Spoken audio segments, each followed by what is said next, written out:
Continue working, manager!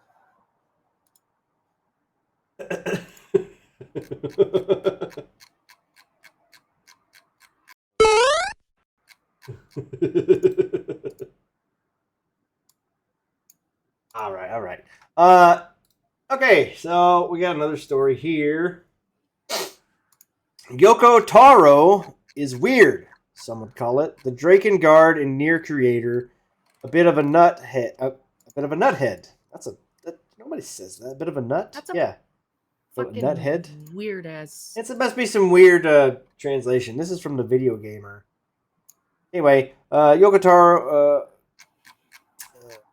The 55-year-old Japanese game developer walks around with a moon-faced helmet and his eternal teenage boy character, Emil, and rolls around on the floor screaming, "Shit, Square Enix, we love him." What the fuck?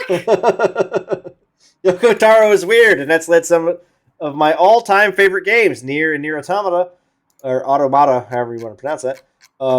There's a brilliance in their weirdness and darkness, too. I do love Drakengard. That's an old series. Yeah, real quick, change back to Nim. I got an idea. Okay.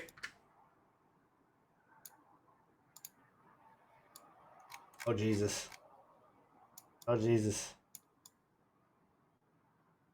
Mew's going to get you with a Tangia. There. Just so you know. Oh, the blinking in sync is weird.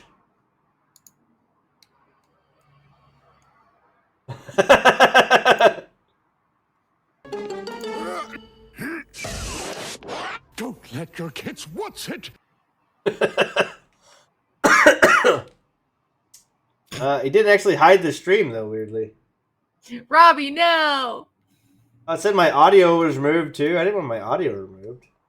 Yeah, no, it mutes you entirely when you end up focusing on me. I didn't want that. All me. I didn't want that. That's not what to do.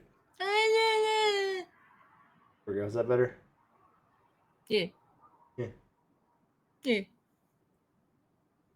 I love how the cats all react at once. I know, like I said, their eyes are all in sync. It's weird. In a recent Q&A with fans, Taro was asked about the strangeness of game developers now versus the time when Drakengard was first conceived. While Drakengard is a pretty standard game throughout, its true ending, which ties to the Nier, standard game, my ass. Here comes that bullshit. What up? Game's a fucking acid trip. Here comes that you have bullshit. giant floating man-eating world-ending babies. Watch him. I know there's supposed to be a GIF to go with that. I don't know why they didn't show up. Here come that boy. Anyway, of course, there's still weird. I got lost.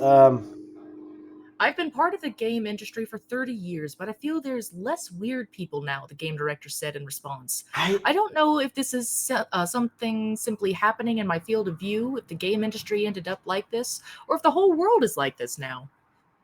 Of course, there are still weird people making games in AAA space, but that's mostly Hideo Kojima. However, over a decade ago, the industry was filled with AA and even AAA games constructed by weird creatives that were allowed to express themselves. Now they're Banjo-Kazooie or Conker's Bad Fur Day. See, now they're just weird on Twitter, though. Now they're game devs, but they're just weird on Twitter. They wear weird fursuits and they don't actually put any. Well, that's because if they try to make anything sussy and weird nowadays, they'll get fucking canceled by the modern audience. Well, that's just it. It's the modern audience making this crap. That's the problem. You know what I mean? That like I said, when I say the game developers are weird now, they're weird in the wrong way. They're weird on social media, not in making games.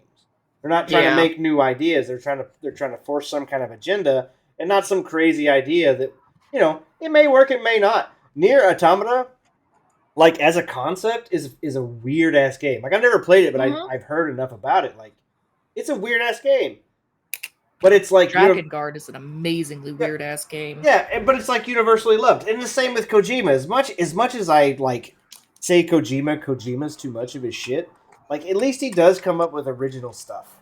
You know what I mean? Like it's all dude is entirely original and authentic in his shit. And he tries to push the boundary of what games and mechanics they've never been done before.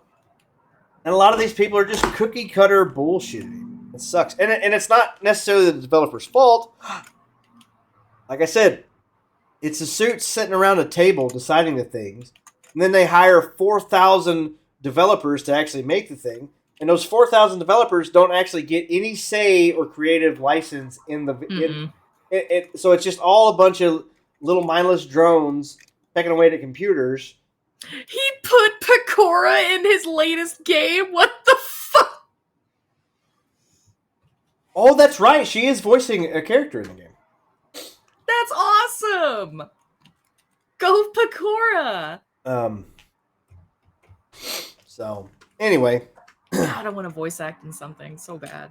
I'd love to. I want to talk about weird all this. However, weird people are making games have not disappeared. They just don't have AAA funding. Indie games are truly bizarre, and titles such as Undertale, Deltarune, Doki Doki Literature Club, Getting Over It with Bennett Foddy, Disco Elysium, Frog Fractions, and countless others.